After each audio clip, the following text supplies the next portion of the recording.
L'éducation à la vie affective et sexuelle est un droit essentiel et humain, qui permet aux personnes de s'informer sur leurs droits, sur la santé sexuelle, et de créer en même temps un espace d'échange dans le non-jugement sur les sexualités, les relations affectives et l'égalité des genres. En France, l'éducation à la sexualité est même inscrite dans le Code de l'éducation depuis 2001. L'article 312 préconise qu'une information et une éducation à la sexualité sont dispensées dans les écoles, les collèges et les lycées à raison d'au moins 3 séances annuelles et par groupe d'âge homogène.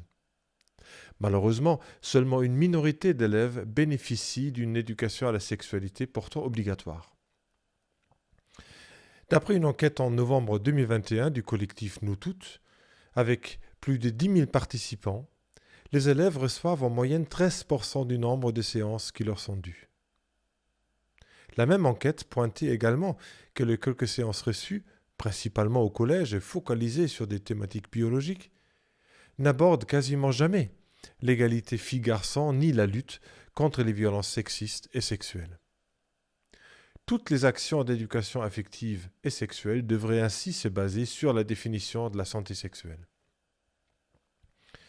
L'OMS la définit comme un état de bien-être physique, émotionnel, mental et social. En matière de sexualité, ce n'est pas seulement l'absence de maladie, de dysfonctionnement ou d'infirmité. La santé sexuelle exige une approche positive, respectueuse de la sexualité et des relations sexuelles, ainsi que la possibilité d'avoir des expériences sexuelles agréables et sécuritaires sans coercition, ni discrimination, ni violence.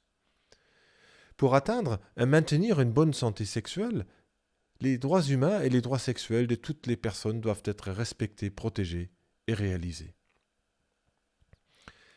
L'éducation affective et sexuelle se base sur plusieurs compétences et connaissances qui interagissent entre eux. Biologique d'abord.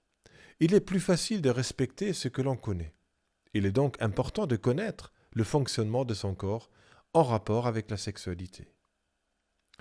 Mais cet aspect comprend également une connaissance des risques des infections sexuellement transmissibles, dont la plus connue est le sida. Un deuxième aspect de l'éducation affective et sexuelle est l'aspect psychoaffectif. Une sexualité sera vécue de façon plus positive et agréable si elle se base sur des relations de confiance et une estime et une confiance en soi solides. L'aspect psychoaffectif couvre aussi le rapport et la connaissance de ses émotions, mais aussi toutes les questions autour de l'identité de genre et des compétences psychosociales.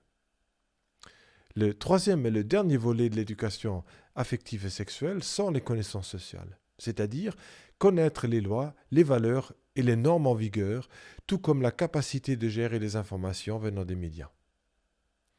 Pour vivre une sexualité saine, sécure et qui permet d'être une source de plaisir, l'éducation à la sexualité commence dès la maternelle et ensuite jusqu'au lycée. Une récente étude américaine a relevé qu'une éducation sexuelle plus complète réduit chez les adolescentes toutes les formes de naissance non désirées. Elle est une des remparts contre les violences sexuelles.